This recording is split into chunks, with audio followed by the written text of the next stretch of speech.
friend of mine was up for selling it because his circumstances changed, and he said he offered it to me, and I went over and had a look at it and said, yes, okay, thank you, I'll have it. So I've had it, I reckon this is the 4th year I've had it. Well, it's just that there's not many of them about, and you know, if you see a car like this, it's nearly always an Oxford, not a Cowley, because they were the same shape, and they just looked a nice 1950s looking car, you know.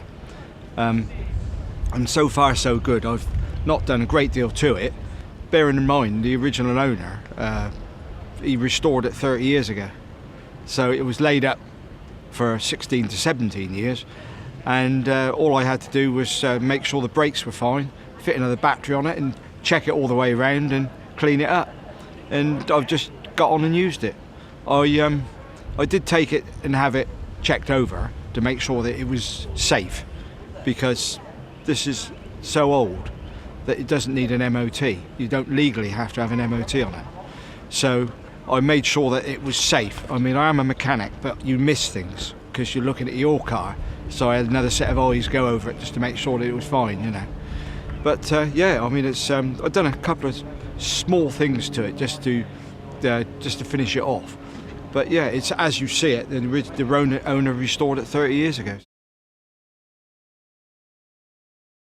It's very good. It's surprisingly, his road manners are extremely good considering, you know, it's an old car. It's basically it's 62 years old, so in its original state. It's on radial tyres, and originally it would have been on cross plies, which does make the road manners slightly better. But you have to think about the brakes.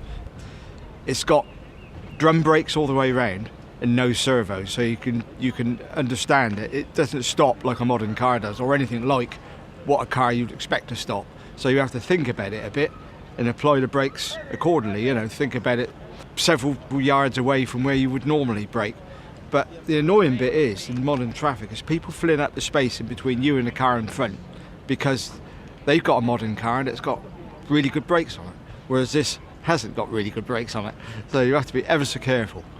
But yeah, it is a very interesting thing to drive, very, very sort of quaint, really, very 50s, you know.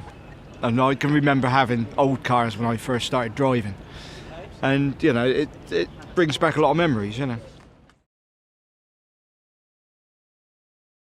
It's nice. I mean, I come to an event with the Morris Owners Club here last year, and we was well received, and I come here a few weeks earlier to the Beaulieu Auto Jumble to get some bits and pieces for the car, which I have found and bought. So yeah, it's nice. It's nice, very nice. It's a social thing as well. It's not just to see about other cars, it's talking to other people, and it's meeting other people, meeting enthusiasts, and any questions you've got in your mind, 9 times out of 10 they can answer them, or they can give you another angle on, you know, what you'd like to learn about your car.